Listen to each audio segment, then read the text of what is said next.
सिर्फ राधा नाम लेने से अगर खुद राधा रानी सामने आ जाएं, तो ये कहानी है बरसाना धाम में रहने वाले एक मुस्लिम भक्त की। उसका नाम था गुलाब खान। वो रोज तानपुरा बजाकर श्री किशोरी जी के मंदिर में कीर्तन करता था। उसकी आवाज में ऐसा प्रेम था कि लोग भाव विभोर हो जाते थे। लेकिन एक दिन उसकी जिंदगी बदल गई। उसकी पत्नी ने एक बेटी को जन्म दिया और जन्म देते ही इस दुनिया से चली गई। अब गुलाब खां ही उसकी माँ भी था और बाप भी। उसने अपनी बेटी का नाम कुछ और रखा था, लेकिन बरसाना में छोटी बच्चियों को प्यार से राधा कहा जाता था। धीरे धीरे वो भी अपनी बेटी को राधा कहने लगा। वो रोज अपनी बेटी को मंदिर ले जाता। बेटी तानपुरे की धुन पर नाचना सीख गई। समय बीता। लोगों ने कहा, गुलाब बेटी बड़ी हो गई है, शादी कर दो। भारी मन से उसने अपनी राधा की शादी कर दी। लेकिन शादी के 3 दिन बाद ही उसका दिल टूटने लगा।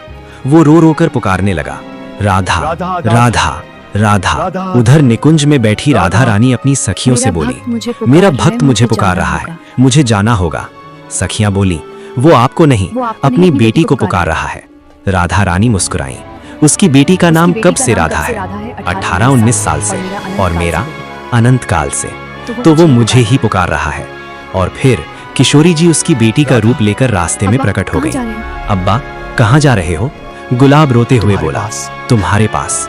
वो बोली, अभी मेरी शादी हुई है, अगर आप बार बार आओगे तो लोग क्या कहेंगे? जब याद आए बस मुझे पुकार लेना। उस दिन के बाद जब भी गुलाब राधा पुकारता, किशोरी जी उसकी बेटी का रूप लेकर आ जाती।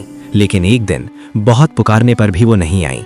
टूटा हुआ गुलाब रात को मंदिर पहुंचा, रोते हुए बोला, राधा राधा। तभी वो फिर आई बेटी के रूप में। बोली, आपने बहुत दिनों से तानपुरा नहीं बजाया, बजाइए, मैं नृत्य करती हूँ।